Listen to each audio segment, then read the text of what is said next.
Hello everyone, आप सभी का स्वागत है हमारे यूट्यूब चैनल भवती करियर क्लासेस पे। आज मैं काफ़ी खुश हूँ। खुश इसलिए कि जो 3 लोग आप मेरे साथ खड़े हुए देख रहे हैं, हाल ही में state bank of India PO का जो रिज़ल्ट आया उसमें इन तीनों ने फाइनल सिलेक्शन अचीव करा है। इतना आसान नहीं होता चीज़ें पा लेना, काफ़ी संघर्ष भरी इनकी कहानी रही थी। क्लासरूम की बेंचेस से कभी क्लास में लेट आने पर या कुछ काम ना करके लाने पर डांट कर भगाने से लेकर आज इनको अपने साथ जब मैं खड़ा हुआ यहाँ पर पाता हूँ तो काफ़ी प्राउड मुझे फील होता है। अब इनकी क्या जर्नी रही है, आगे ये कैसे बढ़े, कैसे इन्होंने तैयारी करी, इन सब बातों पे हम लोग आज चर्चा करेंगे। सो हिमांशु, यश एंड कृष्णपाल, मोस्ट वेलकम। हम लोग वीडियो चालू करें उससे पहले, बात करना चालू करें उससे पहले इनकी जर्नी की एक झलक मैं आपको दिखाना चाहूँगा। प्लीज़ थोड़ा सा स्पेस देंगे। देखिए, ये तो हमारा जो फाइनल सिलेक्शन है उसके बाद का फ़ोटो है। जब हम लोग इंटरव्यू की प्रिपरेशन कर रहे थे, इंटरव्यू की तैयारी चल रही थी, तब ये लोग आप देखेंगे हमारे साथ खड़े हुए हैं।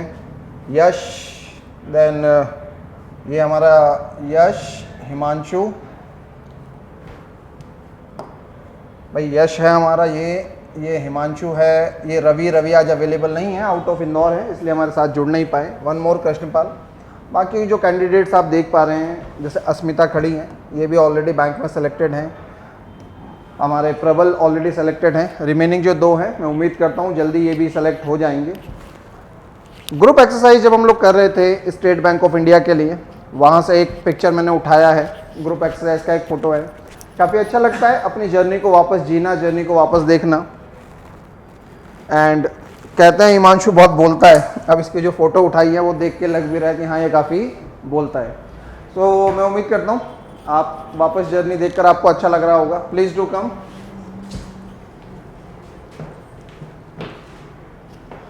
सो एक बार welcome again to our YouTube channel. देखिए, क्लासेस में हमने काफ़ी बात करी, काफ़ी सारी चीज़ें हमने सीखी, कभी प्यार से, ज़रूरत पड़ने पर डांट से। तो जस्ट लेट मी नो सबसे पहले कि क्लास के बेंचेस से उठकर यहाँ तक आना आपको कैसा लग रहा है? सर पर्सनली एक अलग सा एक्सपीरियंस है, क्योंकि सोचा नहीं था कि एग्ज़ाम निकलेगी और इतनी बड़ी एग्ज़ाम क्रैक कर पाएंगे, तो वो बहुत अलग सा एक्सपीरियंस है। बहुत खुशी है बस। पहले तो डर लगता था जब आया था प्रिपरेशन करने की, यार होगा कि नहीं, कैसे होगा, मतलब कैसे हो पाएगा, क्योंकि SBI भी अपने आप में और बस राइट डायरेक्शन से। SBI PO मतलब एक बहुत बड़ी अपॉर्चुनिटी है बैंकिंग फील्ड में। तो सबसे पहले तो ये लगता है कि आप कैसे करोगे, कैसे क्या स्ट्रेटजी रहेगी। डर सा था बट फाइनली सिलेक्ट हो गए तो बहुत अच्छा लग रहा है।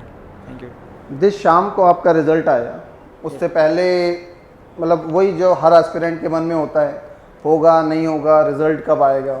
अब रिज़ल्ट आने के बाद के जो इनिशियल मोमेंट्स होते हैं, let's say half an hour, 1 our, वो बड़े अलग से होते हैं। वो हर कैंडिडेट के, जब रिज़ल्ट आता है कैंडिडेट के जीवन का, ऐसा कह लीजिए ऑन द क्लाउड 9, जिसे हम बोलते हैं कि अत्यंत प्रसन्नता वाले मोमेंट, हाथ पैर भी कांपने लगते हैं। तो मैं वो जानना चाहूँगा कि शुरू का जो आधा घंटा 1 घंटे का फेज़ था आपका, वो कैसा निकला रिज़ल्ट आने के बाद का? ओके सर, जैसे मुझे पता चला कि कॉल आया, रिज़ल्ट आ गया है, तो मैं समय सो रहा, शाम का इवनिंग टाइम था, तो मैंने रिज़ल्ट देखा। फर्स्टली तो मेरे को प्यास लग गई, सच बताऊँ, मेरे को पानी दे दो, मतलब ऐसा लगा था मुझे एक अच्छे। फिर उसके बाद में घर पे जैसे बताया मैंने, तो इतने, मेरे घर पे सिर्फ भाभी थे उस टाइम पे, कोई नहीं थे वहाँ पे, तो उनको बताया तो इतने हैप्पी हुए और सडनली वो मिठाई लेने के लिए चले गए। ये मेरे साथ में एक सबसे प्राइड मोमेंट उस टाइम पे यही था फिलहाल में। यस, क्या फीलिंग्स थी? सर मैं उस टाइम पे, उस दिन मतलब मैं सुबह मॉर्निंग में मसूरी से लौटा था, तो जैसे ही लौटा हूँ शाम को ऑफिस से निकला हूँ, चाय पी रहा था बैठ के फ्रेंड के साथ। अच्छा, यश ऑलरेडी ESIC में सेलेक्टेड है। अगर मैं 2022-23 के सेशन की बात करूं तो टोटल 6 एग्ज़ाम्स इन्होंने फाइनली कन्वर्ट करी है। SBI PO से पहले IBPS PO, उससे पहले RRB clerk, IBPS clerk, ESIC और अभी LIC AAO का भी मेंस का पेपर ही देकर आए हैं। उम्मीद करते हैं वो भी कन्वर्ट होगा। कोशिश करेंगे सर। हाँ, कुछ बता रहे थे आप? हाँ सर, मसूरी से लौटा था और शाम को और चाय पी रहा था बस, और जैसे ही रिजल्ट आया तो पहले तो एक कॉल आया फ्रेंड का कि यार तुम्हारा मतलब रिजल्ट आ गया SBI का। मेरे को लगा मजाक कर रहे हैं, और जैसे ही मतलब वो फ्रेंड ने एकदम से PDF निकाला, मेरे हाथ कांपने लगे। चाय पी रहा था, चाय कर गई थी मतलब कलयुग का अमृत तुमने गिरा दिया। हाँ सर, बस ठीक है, लेकिन बहुत नेक्स्ट लेवल फीलिंग थी उस दिन। ऐसा लग रहा था क्या हो गया ये, ऐसे तो कैसे हो सकता है। अच्छा लगा। एक जैसे एक जो मीम चल रहा था ना ये बीच में कि एकदम से वक्त बदल दिए, जज्बात बदल दिए, तो ऐसा ही कुछ हो गया। क्योंकि उस रोज़ मुझे याद है कि मैं जैसे being IPL fan and MI fan, मैं सपोर्ट करता हूँ मुंबई इंडियंस को, तो उस रोज़ हमारा मैच था और मैं 7 बजे के लगभग कुछ वहाँ गया था और जैसे टॉस का वेट कर रहा था एंड एकदम से नोटिफिकेशन आता है कि भाई SBI PO के रिजल्ट्स आ गए। मतलब फिर ड्रीम 11 पे अब टीम बनाने की ज़रूरत नहीं है ना। जीवन भर का पैसा हमने मेहनत करके नौकरी से पा लिया है, ऐसा मेहनत से पाया है, किस्मत से नहीं। यस सर, तो वैसा ही कुछ था। तो फिर जब शुरुआत में तो जैसे मैंने हड़बड़ाहट में गलत रोल नंबर भी डाल दिया फाइल चेक करते टाइम, तो फाइल नॉट फाउंड आया, तो मुझे लगा चलिए भाई अब नहीं हुआ है।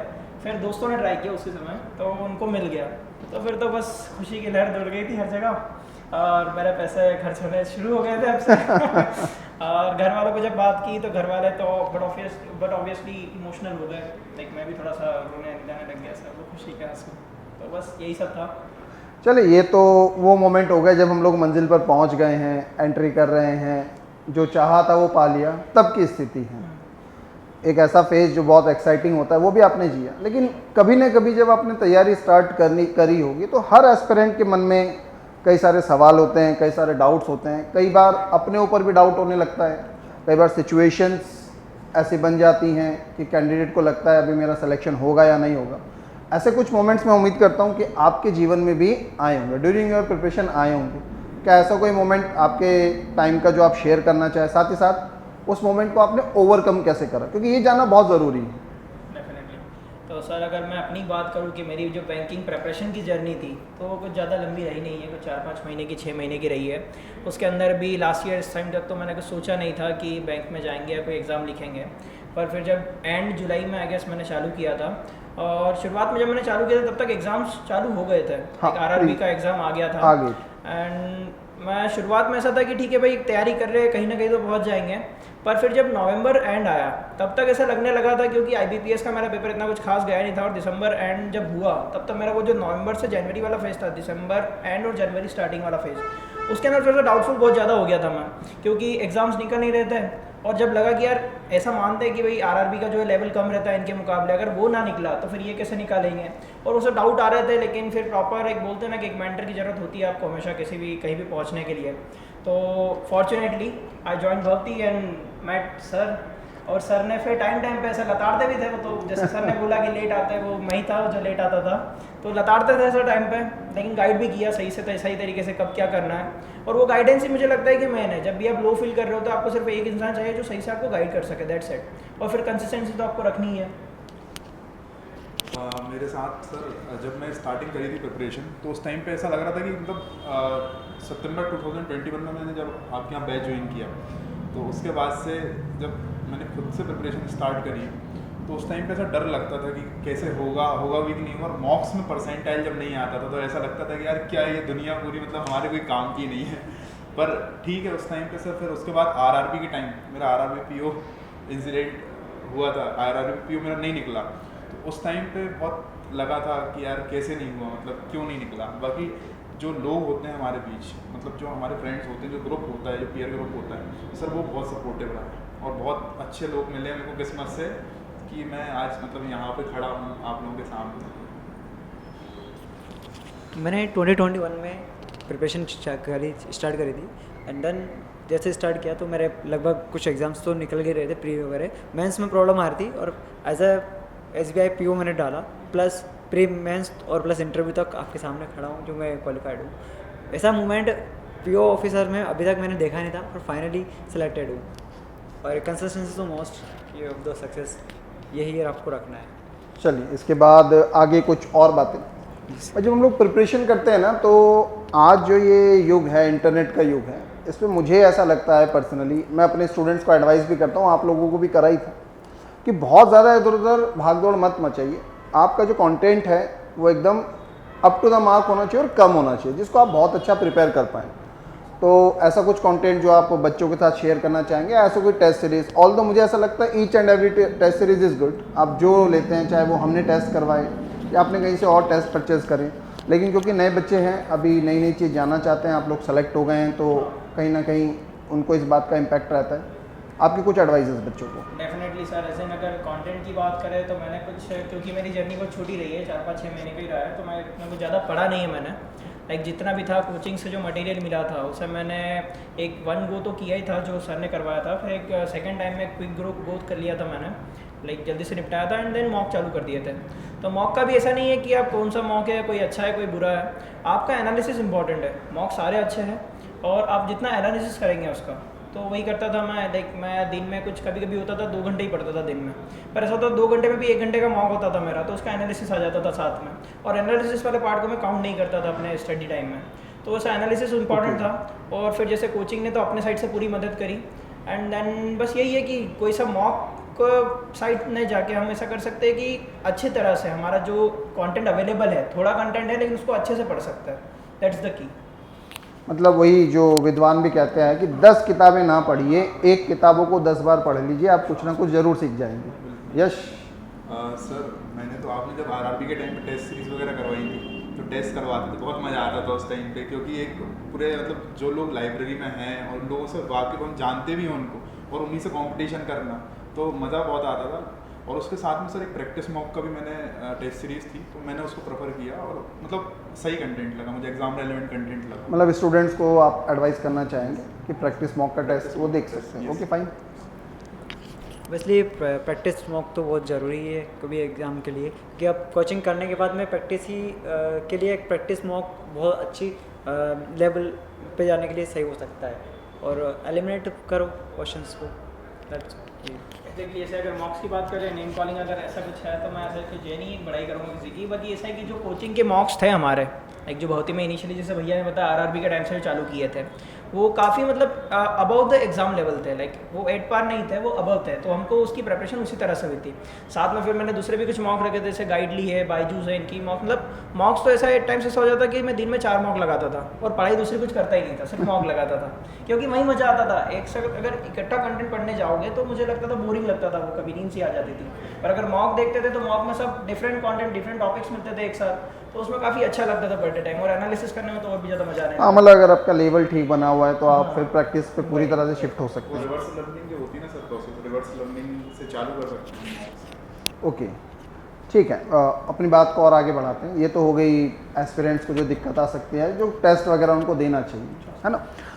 पर डे अगर मैं बात करूँ, जैसे हिमांशु जैसा बता रहे हैं कि जर्नी छोटी थी, मुझे ऐसा लगता है स्कूलिंग हिमांशु की बहुत अच्छी रही है ना। जैसा जब हम लोग इंटरव्यू की तैयारी कर रहे थे, मैंने फॉर्म भी देखा था, परसेंटेज वगैरह भी बहुत अच्छे हैं, तो बेस एक वहाँ से बना हुआ था। पर हर कैंडिडेट की ऐसी स्थिति नहीं होती।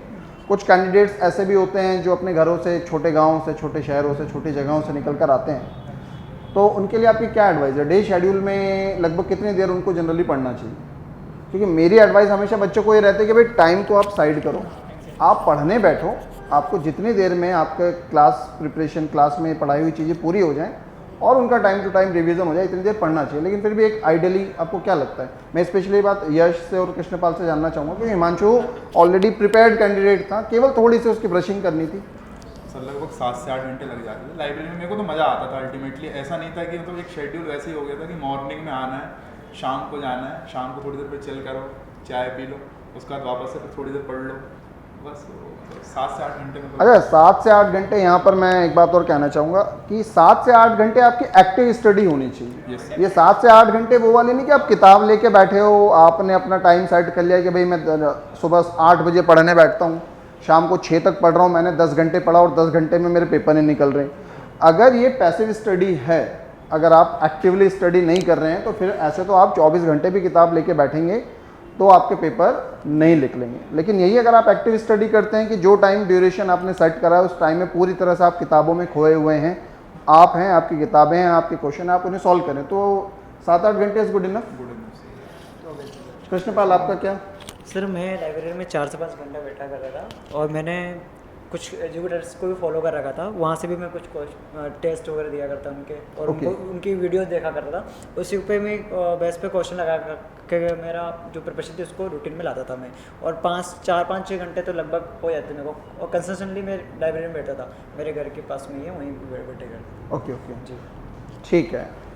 कोई ऐसा मोमेंट आपकी प्रिपरेशन का जब आपको लगता हो या जो आपको ऐसा लगता हो कि कैंडिडेट्स के साथ हमें शेयर करना चाहिए जिससे उनके लिए वो इंस्पिरेशन बन सके? कोई भी ऐसा मोमेंट आपकी प्रिपरेशन के दौरान आया हो? शॉप सर, बीच में ऐसा लगने लग गया था कि जैसे हमारे जो दोस्त लोग हैं, जैसे मैं भी अभी वैसे सभी कंप्लीट हुई है मेरी, तो दोस्त लोग क्या वो उनका घूमने फिरने जाने का ज़्यादा होता है, तो ऐसा नहीं होता था कि मेरा मन हो रहा है, लेकिन अल्टीमेटली थोड़े टाइम के बाद ऐसा लगने लगा था कि क्या मैं सही कर रहा हूँ, क्योंकि वो सब लोग घूम फिर रहे हैं और मैं यहाँ भिड़ा हूँ कर रहा हूँ, काम यही पढ़ रहा हूँ मतलब बस। पेपर निकल गया तो आज लगता है सब सही है। आज निकल नहीं, सच में ऐसा निकल गया तो लग रहा है कि भाई सब चलो इट इज़ वर्थ इट, पर अगर नहीं निकलता है तो एक डाउट आ जाता है, तो Doubt आ डाउटफुल जाता हो गया था मैं, बीच में एंजाइटी सी होने लगी थी, तो वो सब भी मैंने फेस किया है।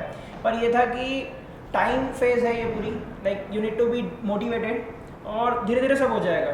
It is all about time, like आपको थोड़ा टाइम देना है इस चीज़ को, अगर लो भी फील कर रहे हो तो भी कंटिन्यू रखो अपनी जर्नी को। अच्छा हिमांशु, इसको थोड़ा सा और मैं स्पेसिफिक जानना चाहूँगा। जैसे एंजाइटी का फेस आप बोले कि थोड़ी थोड़ी होती थी, चिंता सी होने लगती थी, तो फिर क्या रूटीन क्या फॉलो करते थे, कैसे अपने आप को पुश करते थे कि नहीं यार देख तेरे को करना ही है, जाना नहीं है? सर मेरा एक शुरू से मैं थोड़ा सा वैसा रूल रखा है कि जब भी अगर ऐसा डर सा लगे या कुछ ऐसा लगे कि भाई कुछ बन नहीं रहा है, तो जो सिंपल चीज़ें लगती है, लाइक जो एक ऐसा सबका होता है कि जहाँ पे बहुत इजी एस्पेक्ट लगता है, जैसे मुझे लगता था रीजनिंग के क्वेश्चन बनाते रहूँगा, तो अगर दिन भर भी कोई बनाने बोलेगा तो मैं दिन भर बनाऊंगा। पर अगर किसी ने बोल दिया कि भाई जीए का पीडीएफ पढ़ना है तुमको, मंथली पीडीएफ जैसे बोलते सभी पढ़ने का, तो मुझे वो नहीं पढ़ा जाता था। तो ऐसा हो जाता था कभी कि अगर जब भी लो फील कर रहा होता तो मैं टाइम वेस्ट ना करते हुए जो इजी टॉपिक्स लगते थे मुझे, जैसे इंग्लिश पढ़ने में आसान लग जाती थी, तो मैं उन पर स्विच कर देता था, तो टाइम वेस्ट ना करके मैं पूरा टाइम उन पर लगा देता था। और फिर जैसे जब नॉर्मल फील होता था कि हाँ ठीक है भाई, अब शुरुआत से जैसे सुबह से उठता है इंसान, फ्रेश उठता है, तो फ्रेश होकर मैं पूरा प्रॉपर तैयार होकर अपना जीए उठा लेता था। और फिर शाम के टाइम में जब ऐसा जब लो फील होने लगता है कि भाई एनर्जी लो हो रही है, तब फिर जो हमको आसान लगता है वो चीज़ें करते थे, ताकि कंटेंट भी कवर हो जाए और काम भी निकल जाए। यश, कोई मोमेंट आपकी प्रिपरेशन के दौरान? सर ऐसे मोमेंट कई आए, पर ऐसा लगता है कि एक टाइम पे जब प्रिपरेशन हम कर रहे होते हैं तो कंटेंट, एक तो कंटेंट बहुत भरमार कंटेंट है, और वो कंटेंट मतलब अगर आप कंटेंट के पीछे भागोगे ना तो आप फिर एग्जाम करेक्ट नहीं कर पाओगे। इंटरनेट तो आजकल समुद्र से भी बड़ा हो गया है। तो सर मेरे को तो ऐसा लगता था, और डिप्रेशन टाइप की फील आने लगा था कि यार ये जो एजुकेटर्स हैं ठीक है मतलब, लेकिन कहीं ना कहीं जब मैंने एग्जाम को देखा, मैंने सर IBPS PO में भी देखा, SBI PO में भी देखा, एग्जाम जो कंटेंट होता है वो एक अलग लेवल का होता है और बहुत स्टैंडर्ड होता है और डुएबल भी डुएबल होता है। बस एक आपको कॉन्फिडेंस चाहिए रहता है वहाँ पे कि हाँ मैं कर लूँगा। लेकिन वही जब आप एजुकेटर्स देखते हैं, मुझे ऐसा लगता है कहीं ना कहीं कि वो कुछ ऐसा लेवल का दिखा देते हैं, बच्चे मतलब बिल्कुल वो हो जाते हैं कि यार कैसे होगा कैसे नहीं होगा, मुझे खुद को लगता है that's not the reality. Yes. Krishnapal? Actual में हिमांशु भैया और यश भैया ने जो बताया है, तो वो एक्चुअल में एक सही ड्यूरेबल स्ट्रेटेजी है पढ़ने की किसी भी कैंडिडेट को एग्ज़ाम क्वालिफाई करने के लिए। बट मैं ये सोचता हूँ कि जो एजुकेटर्स बता रहे और जो बताते हैं वो एक लेवल, आपको एक लेवल अप करने के लिए बताते हैं, बट एक्चुअल में उसको होना करना भी चाहिए, और क्योंकि जो एग्जामिनर है वो क्या पूछ रहा है आप वो कोई नहीं सोच सकता, बट उसके लेवल का आपको इस लेवल पे बना दे कि हाँ भाई हम कोई सा भी क्वेश्चन आया तो हम उसके लिए तैयार रहे। नहीं हाँ हाँ, लेकिन देखिए मेंटल प्रिपरेशन के लिए तो वो चीज़ें बहुत ज़रूरी हैं। जब चैलेंजिंग चीज़ें कोई आपके सामने रखता है, जैसे कभी हमने क्लास में रखी, कहीं आपने ऑनलाइन कुछ देखा, तो कम से कम मेंटल प्रिपरेशन आपकी उससे हो जाती है। अब बैंकिंग एग्जाम्स की बात करें, स्पेशली मेंस की, तो डायरेक्ट तो कुछ आता नहीं है, आपको हर क्वेश्चन खोद के निकालना ही पड़ेगा। जैसे एक डिफिकल्टी की बात करी तो जैसा इस बार के IBPS का जो पेपर था, जैसे क्वांट जो बोला था कि वो टफ है, तो मेरे साथ गलती मतलब मेरे साथ ऐसा एक इंसिडेंट हुआ कि मैंने कुछ 12 क्वेश्चन अटेम्प्ट किए थे क्वांट में, और जब बाहर निकला तो सब लोग डिस्कस कर रहे थे कि भाई हमने 3 4 5 6 मारा है, तो मुझे ऐसा डाउट सेल्फ आउट हो गया था कि भाई क्या मैं ओवर अटेम्प्ट कर आया हूँ या फिर गलत कर दिए, और फिर लगा कि नहीं भाई चलो सब नॉर्मल था। लेकिन फिर जब SBI का क्वांट देखा, SBI मेंस का क्वांट देखा, तब पता चला, तो अटेम्प्ट और भी गिर गए थे। तो ऐसा नहीं है कि अटेम्प्ट कम हो तो नहीं निकलेगा पेपर या ऐसा कुछ, लाइक जब हम मॉक देंगे ना, ये मैं बोल रहा हूँ कि जब मॉक देंगे ना तो मॉक में हर तरीके का मॉक मिलेगा, तो अगर वहाँ पे ऐसा कुछ मॉक मिलता है तो वो हमको तैयार कर देंगे उस चीज़ के लिए कि हाँ भाई आप अगर हाई लेवल का पढ़े, जैसे KP भैया ने बताया, अगर आप हाई लेवल की तैयार कर लेंगे, मेंटली प्रिपेयर हो जाएंगे, तो बहुत बेनिफिशियल हो जाएगा लॉन्ग रन में हमारे लिए, कि जब मेंस में बैठेंगे तो ऐसा कुछ लगेगा नहीं कि भाई कुछ अलग हो रहा है। अच्छा, बात को आगे बढ़ाते हैं। यहाँ तक तो ये चर्चा हमारी हो गई। अब क्योंकि हम लोग सेलेक्ट हो ही गए हैं, बहुत ही जल्दी वो दिन आएगा जब आपको DV के लिए जाना है, और उसके तत्काल बाद वो सब जिसमें ये दुनिया फंसी हुई है, सैलरी आपके हाथ में आएगी, तो भाई क्या करने वाले पहली सैलरी का? सर मेरा तो ऐसा कोई डिसाइड नहीं है, हाँ पहले भी सैलरी मिल चुकी है, ESIC में ऑलरेडी काम कर रहा है, बाकी SBI PO की सैलरी डबल आएगी। सर बाइक लेने का प्लान है तो अब देखता हूँ बाकी। अच्छा, और बाइक कौन सी लेनी है Yash? Sir Interceptor. Interceptor, price पता है? 3.5। हाँ 380 की है। 380। तो देखिए एक मोटिवेशन ये भी हो सकता है कि जॉब ऑफिसर बन जाओ तो 380 की बाइक लेने का जो विश्वास है वो भी जगने लग जाएगा। अच्छा, मतलब बाइक लेनी है पहली सैलरी से, किसी को कुछ नहीं देना? और वो तो सब चल रहा है सर, अच्छा, देते चल जा रहा हूँ, है। मैं पहले भी देते जा रहा हूँ। और कृष्णपाल आपका क्या प्लान? सर फिलहाल में डिसीजन तो कुछ है नहीं, लेकिन अभी सैलरी आई नहीं, उससे पहले बहुत कुछ खर्चे हो चुके हैं, करवा भी लिए। तो फेस्टिवल तो जो लोगों के घर पे थोड़ा सा गिफ्ट जरूर दूंगा मैं। अच्छा, मॉम डैड पेरेंट्स के लिए कुछ, क्योंकि सबसे फर्स्ट सैलरी बोलता है कि अपने मदर फादर से गुरु के लिए कुछ होना चाहिए, तो ऑब्वियसली गिफ्टेड तो जाएगी। अच्छा, मतलब एक्सेप्ट कर सकते हैं बिल्कुल। हिमांशु क्या प्लान है भाई? सर जैसा कि बोला, बहुत से लोगों का, जैसे मेरी जो जर्नी रही है इसमें भी बहुत से लोगों का सपोर्ट है, हर लेवल पे हर किसी ने अपने अपने लेवल से सपोर्ट किया, तो उनकी लाइबिलिटी है अभी तो उसे फुलफिल करनी है अभी इस समय पे।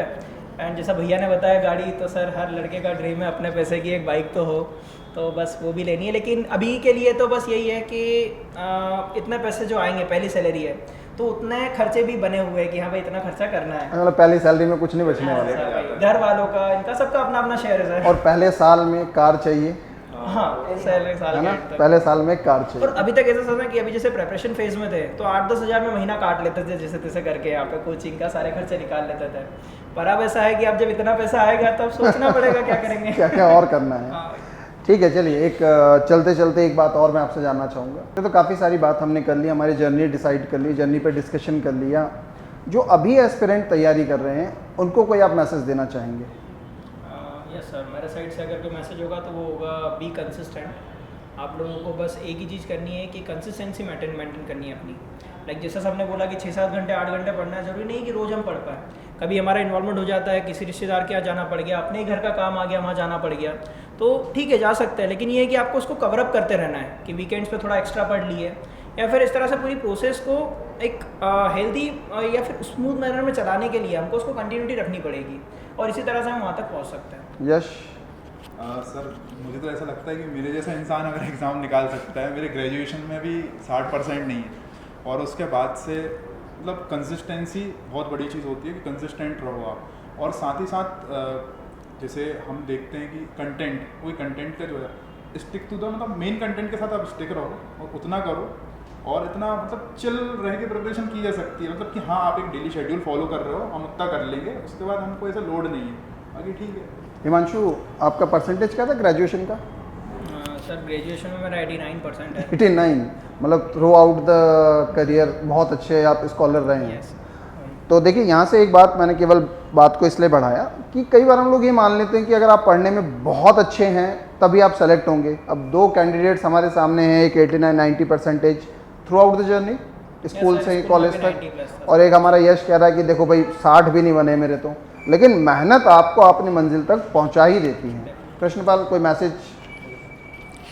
सर जैसे रिवीजन का रहता है, तो आप रिवीजन पे को डिले मत करो, कंस्टेंटली टाइम दे रहे हो आप पढ़ने का 4 से 5 घंटे, उसको पढ़ो। उसका तो रिवीजन में कम से कम एटलीस्ट 1 से 1.5 घंटा दो, ताकि आपको वीकेंड तक या फिर मंथ एंड तक जब जाते हैं जब तक तो बढ़ नहीं जाए। तो अभी एग्ज़ाम आती है, सब लोग हाई अप करते हैं बच्चे की क्या करें, कैसे पढ़े कैसे, तो रिवीजन को भी लेके चलो 1-1.5 घंटे का, कि एटलीस्ट रिवीजन अपना हो जाएगा, अच्छा पोर्शन बन जाए।